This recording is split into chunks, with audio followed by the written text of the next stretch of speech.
My name is Tonya Alston. I'm known as the Preaching CEO.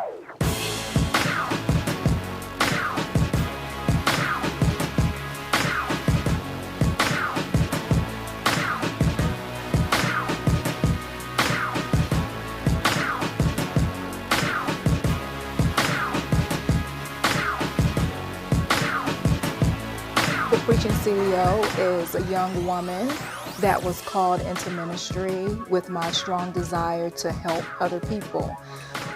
Some people, when they think about ministry, they only think about church as being a ministry. So although church attendance is a big part of my life, ministry for me is community. Ministry for me is people, people that are homeless, hungry, that needs education in the area of nutrition. So I started the nonprofit Heal the Living. In 2009, I suffered a stroke, and the doctors still today don't know why. They've studied my blood. It was the 4th of July. I was planning to hang out with some of my friends, and I didn't quite make it there. I went to pick up seafood. That was my assignment. But 3 days prior to that, I had a really bad headache, and I thought it was allergies. I mean, it was the 4th of July. Thought it was allergies, so I had been taking allergy medicine, and went to the grocery store, ordered seafood, and never came out. The next thing I knew, almost 30 days had passed, and I opened my eyes and I was in the hospital. And when I was in the hospital, I was paralyzed on my left side. I couldn't even draw a clock, which was really depressing for someone like me because I have an MBA, I take education seriously. I had to fight to get my education. I was 39 years old, and I'm gonna tell you what was the craziest thing. In our new presidency with President Obama, I was getting ready to start on Monday with the administration, working in acquisitions. And I had my last day at Department of Justice. I was working on Civil Rights Division, was on that Wednesday. So I left out and I had this really, really bad headache, and it progressed. And then we got to Saturday, which was 4th of July. Then that happened. That Monday, I actually was supposed to have actually started working as the head of acquisitions under this administration, but I never made it. When I woke up being paralyzed and in a wheelchair, I became very vulnerable. Everyone in there, I swear, saw me naked. Everybody, because people had to bathe me. Someone had to help me to the bathroom. It took a toll on my daughter. She was in college, and her grandmother had just passed away like 2 months before then. My mother had passed away many years. So at this point, not having a large family, it was just me and my daughter. And now she's looking at her mother on her deathbed. On the 4th of July, they told her at 4 o'clock in the morning, your mother's gonna die. There's nothing we can do to help her. Her brain is swelling. And she was like, absolutely not. That's when I knew that after I woke up, that I had really raised a strong young lady. She was like, absolutely not. And they had me medevaced over to another hospital that had specialists that could help me. And then while being there, after the 30 days, they put me on life support, is my understanding. And I couldn't have people in the room. They said the sound of people's voices would raise my blood pressure to the point where it could kill me. So the only person that was really in my room was my daughter. And we're huge like Beyonce fans. So she said she just kept Beyonce playing the whole time. So I had to throw that out there. But after I woke up and realized that what had happened to me, that's when the depression kind of stepped in. And I remember we had gotten to the point where they said, okay, well now we want to move her from intensive care to the second level, which was still a 24-hour watch. But this time I could have family come in and friends come in.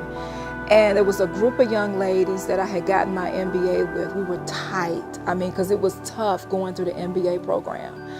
Wow, I mean, they were there like rotation. When they found out, I had a couple friends fly back in from off of business trips, and they took turns and they made sure my daughter had food, that everything was pretty much taken care of for me. Sometimes it's those people in your life that God has designed to just be there for you. I mean, not only did they bring food, they made sure I had loungewear. And, you know, I tried to maintain my hair and all those different things. So I had a longtime friend, my hairstylist was now in New York, living in New York. And she received a phone call like of what happened to me. And next thing I knew, I saw her. I have yellow roses. Yellow is something that I really adore because it represents friendship. I see her walking through the hospital door with her bag, because she came to do my hair. And she was like, oh my God, I didn't know this happened to you. So she came just there just to do my hair. So everyone now in the hospital, the nurses and everything, are like looking at me getting my hair colored and curled. And she said I had to make sure you was taken care of. That to me is bigger than just family, blood family.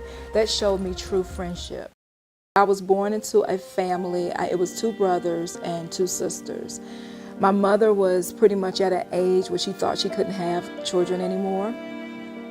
And in 17 years after my sister before me was born, my mother kept going to the doctor telling them that she thought she was pregnant, and actually found out 6 months into the pregnancy that she was. And the great thing is my mother had no desire to have any more children because of her past life and experience. Her first child, my oldest brother, she was raped. And it's really sad because her mother was a victim of rape at the age of 13. So my mother's brother was a rape victim. My grandmother's first child. My mother's first child was a rape victim. So that tarnished my mother growing up. My grandmother was the first child of 13, born into a household where her mother was full-blooded Cherokee Indian. So my grandmother was made to take care of all 13 of her siblings. So she didn't have a chance to go to school. So she could not read, she could not write. But she was a big woman of stature. I mean, her hair would like bellow down, and she was big. They would call her Big Eve, and she was mean. And her mean rubbed off on my mother. So she grew up in a family where she was unloved. My mother never received hugs. So she came into a household where education wasn't important for her. But my mother was a beautiful woman. I mean, beautiful. Education wasn't important, but and that left her only having a 6th grade education. My mother had 4 children. And then I came, so she had a total of 5. None of us had middle names. They actually grew up in the inner city. Me, on the other hand, when I was born, my father was wealthy. He had an education. He was retired Navy, and he was working for the CIA. But he was also 20 years younger than my mother. That just says how hot she was, right? So he was 20 years younger than my mom. Which was okay. The problem with that is that he was a player. So my mom was pregnant with me. 3 months after I was born, they had already gotten married. So my last name is Alston, which is totally separate from any of my siblings. We all ended up having different fathers because my mother pretty much used her looks. Men just took care of her. It was just what she did. She was a beautiful, kind woman, but you know, we had different fathers. When I was born, my father had already married another woman. So he was married to my mother and another woman all at the same time. So my mother ended up leaving him, and she met an older man, which was great. He was 20 years older than her. But the problem was where we were living at the time. So my mother left my father. My siblings, all growing up in inner city, were addicted to drugs. Every single one of them were heroin addicts. And my mother would be working at night, and they would be responsible for taking care of me. So I would spend days locked in a closet when my mother was at work because they didn't want to. They were getting high, so they would lock me in a closet. And when my mother finally found out, she ended up actually allowing this man to be part of her life because she knew it was a way out. So the way out for us was he bought her a home in North Carolina, and he remained in Washington, D.C. So at about 8 years old, we ended up moving to North Carolina, and we lived there until he retired, and then he joined us, but not until he retired. So unlike my siblings, I had an opportunity for better education. I lived in an actual home. Because when we was in D.C., I was we were living in a basement apartment. I remember people peeing in the outside the door. And I would play in the alley because there was no one there to take care of me. And I remember having this young friend, and we would literally pick up the empty liquor bottles, and they would still have liquor in it, and we would drink it, just playing in the alley as little kids. But when I moved to North Carolina, that was different for me. And it was different for my mom, although we had a lot of family in North Carolina. What ended up happening then is my mother was a drinker. She had always been a drinker, but her drinking increased. So I went from being locked in a closet to being a child that had to take care of herself. When it was time to go to school, I would have to get up and dress myself. There was no one there to that would comb my hair, make sure that I was clean. But I was always an independent child. So much that I would dress myself in the morning, and I would get myself and I would go to school. And I had met a young girl who became my childhood best friend, and her mother was a stay-at-home mom. So in the mornings, because I didn't get breakfast, I would go over to their house because I knew her mom would have breakfast ready for them. So I would eat breakfast with them in the morning, and she didn't have a lot. I had clothes, I had the shoes, I had all the things, but I didn't have the love, never had the love. But I would go over there and eat, we would go to school, and school was my escape because I was considered a very good student, academically inclined. Some of the talents that I had is I can sing. I also play instruments. I play the clarinet, and I can draw. So I'm very artistic. So I ended up going through living in North Carolina for a while. A lot of things happened in North Carolina. My sister that was before me ended up having 2 little boys, but she also was bisexual. She was the prettiest out of all of my mother's children. She looked the most like her. She was bisexual, and her choice of clothing was to look more like a man than a female. And she was the subject of a hate crime in D.C., where she was stabbed 17 times and left in the alley to die. But what they didn't know is that she had 2 little boys. So when after we found out that she had been murdered, my mother, of course, didn't take that well. And she had stopped drinking some years ago, but she still suffered from other things like depression set in. So she didn't have the alcohol to help her now with the depression. She refused to drink, but now she was depressed. And then when she found out her daughter had been murdered, that didn't help any. So I went through days being yelled at. I would get beatings for no reason. I was about 11 years old. So I was 11 years old, and now I had the responsibility of 2 little boys. And then to put the icing on the cake, my stepdad drank a lot, and he had a stroke. He was a lot older. He had a stroke, and because he had a stroke, my mom was taking care of him. She was trying to take care of the rest of the house, and she wasn't able to do so because her daughter had been murdered. So she ended up having a nervous breakdown. After having a nervous breakdown, she was admitted into a psychiatric ward for a while. And my stepdad wanted to stay home. He didn't want us to go to family house. He was like, "You're old enough. You could take care of the family."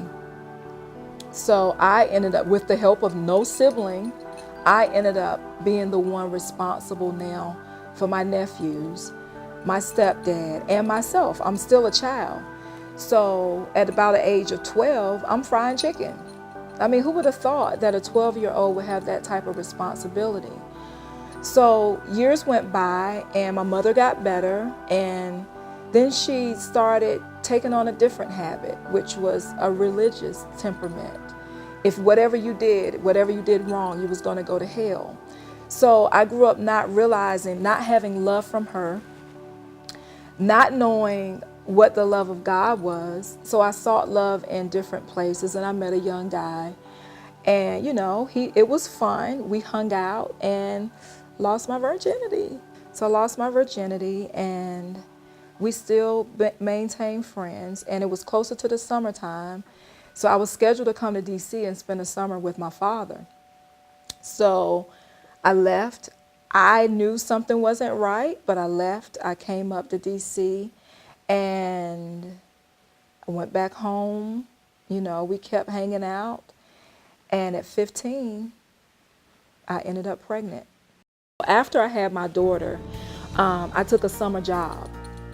And the summer job really was to be a maid. I was a maid in a motel with no elevator. So I cleaned 14 rooms, and in the 100-degree heat outside, I literally had to load the linen in a cart and push it across the street and take it up the flight of stairs and clean the hotel rooms. At that time, I realized that wasn't for me. I needed to go to college. So my senior year, I grind like never before. I was so focused on my schoolwork that I ended up graduating. But I didn't know if I was going to be able to go to college because I had a little girl. My mother was doing better by this time. I mean, she had the depression under control. So she said, leave your daughter here with me. I'll take care of her. I want you to go to school. So I hadn't even applied. One of my friends applied for me. And I had a choice. My father wanted me to go to Howard, which was a HBCU. I didn't want to be too far from home, so I ended up going to North Carolina Central University, which was about an hour from where I lived. So my initial major was nursing, and I actually ended up with a small nursing scholarship. So I went to school, and when I went, I left the stigma of being a single mom behind, because people talked about me so bad, and some of the friends that I had growing up didn't want to be bothered with me. So I didn't want to take that same stigma with me to college. So when I went, nobody knew I had a child. I just went to college. And I felt in a way that I had escaped the stigma of saying, hey, I'm a single mom.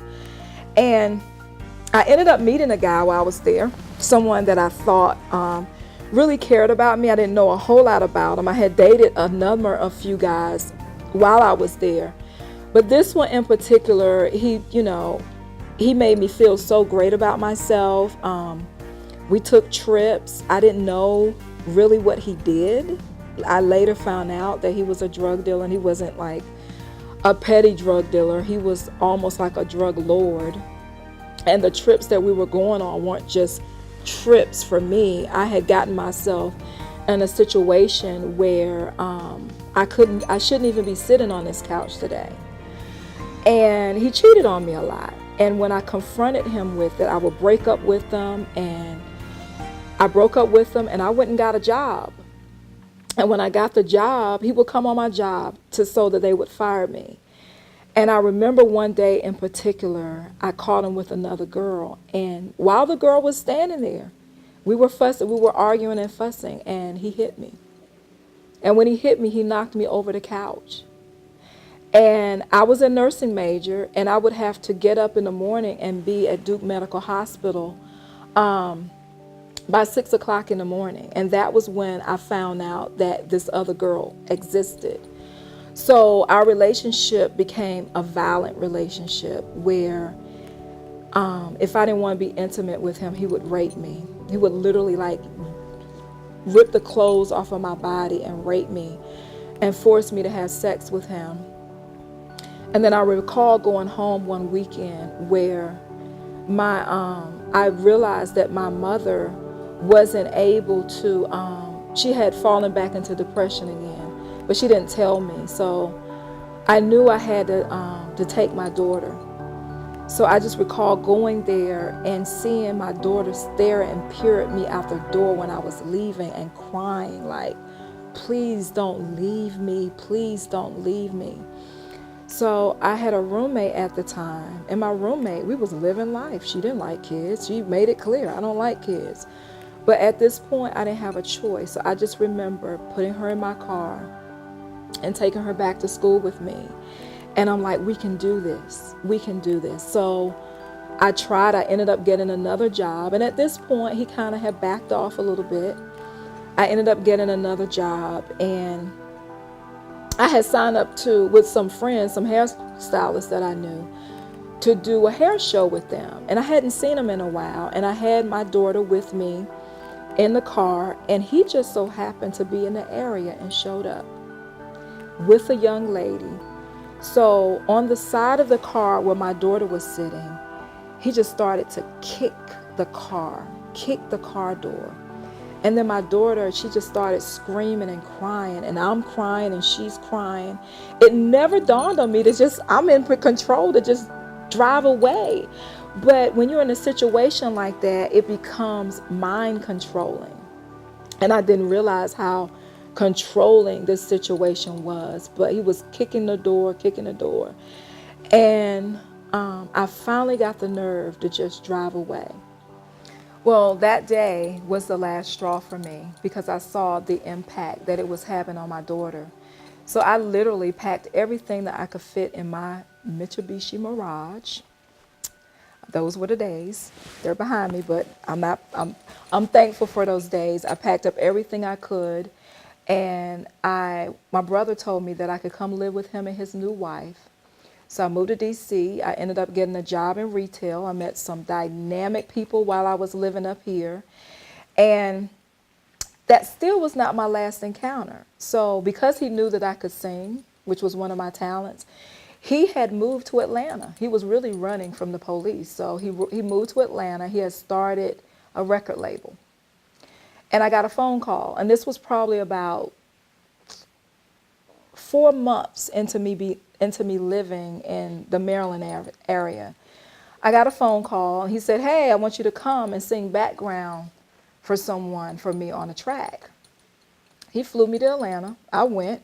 Because my heart was still with him. You never know that someone that you care about would ever do that to you. So my heart was still with him. I found someone to babysit my daughter, went to Atlanta, was in the studio for a while, and I met someone else. I met a producer that was there. And when he realized that the producer was interested in me, the violence started again. I recall him having like the big 7-Up gulp cups, and it was full of soda. He took it and he threw it upside my head. And then the guy that was there defended me, and I ended up leaving that day, and then I never looked back. I came back home. I refocused myself, and I stayed in touch with the producer. We ended up actually being in a relationship for about 10 years. So during those years, I ended up raising my daughter. We ended up getting a nice place out in Maryland. I went, that's when I got my MBA. I already had a bachelor's degree. It wasn't in nursing, unfortunately, but I changed my major to political science because the time when I was dealing in the bad relationship, I missed too many classes, so I didn't want to drop out of college. So I changed my major to political science. I graduated, moved to Maryland, and I got my MBA. And while I was getting my MBA, I actually was working for the Department of Justice in the Civil Rights Division. So I ended up working for the government for a long time. And while working there, a lot of companies started coming to me in my position, asking me, teach me how to do business with the federal government. They really wanted me to write them a contract. And I was like, I can't really do that. But teach me how to do business with the federal government. So I ended up consulting on the side, helping small businesses learn how to do business with the federal government and writing proposals. And that continued for some years. So in 2005, I started consulting. And that was after I had gotten my MBA. I started consulting from 2005 to 2016. In 2016, I had a major company reach out to me and say, hey, we want you to do the same thing for us. And they made me an offer that I couldn't refuse. So I ended up accepting their offer, and I left the federal government. I took a leap of faith. I remember during this time, actually my pastor was talking about, the sermon series was called It's a Faith Thing. And I felt like it was speaking to me, like it was really talking to me. And I got this offer that I just could not refuse. I was like, I can't lose. So I took the offer, and I ended up opening an office in Miami, and I opened an office in DC. So once I got that company, other companies started reaching out to me. So at this time, I had about 4 or 5 companies that now wanted my services. So I was doing very well. So that's where the CEO comes from. And I was called into ministry as well to be a minister. I work directly with a lot of women. I'm considered someone that if you're in need and you need someone to pray with you, because I've been through so much in my life, I know where I could be. I could have been in jail. I could be sick. I could be dead. But God, and I know people say that all the time, but God, I'm still sitting here. So the preaching CEO is now a minister also of the gospel, but I have not limited myself to one solitary platform. As Tonya Speaks is who they call me on IG. Now I'm being called out to speak on other platforms. So I've gone from being a young girl that had to take care of herself from an abusive family, being the only child in my family to ever graduate high school. Yes, I got pregnant, but I graduated college. I raised a daughter by myself with no help from her father. And she went to college. And while in college, she ended up being pulled from the economics program at the University of Maryland into their business school as a STARS fellow. She was one of 5 minorities, the only girl to graduate from the Smith School of Business and Finance the year that she was there. Very proud of her. So I raised a strong young lady. I have a successful company. And I've dedicated the rest of my life in healing people. I want to reach people so that they can understand their health and wellness. Like myself, I decided a few years ago, well, a year ago, not a few, I'm still working on that, to become vegan. And I had some other issues that I found that was a result of gluten. So now I am vegan and I'm gluten-free. And I start my mornings off with spending time with talking to God, and I read my Bible, I meditate, and I try to feed my mind, my spirit, and my soul. Then I head to the gym because I got to work on me, my body. So I try to eat the right things. I spend time in the gym. I try to work out. I try to get a yoga class in here or there. And after all of that, then I start my day to work. I'm typically starting to get dressed about 8 o'clock.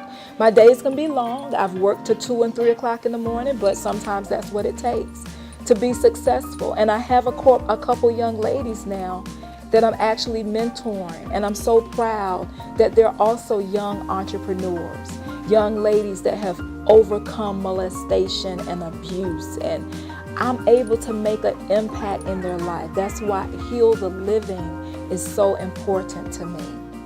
And that's why my mission will not only be here, but I also want it to be international.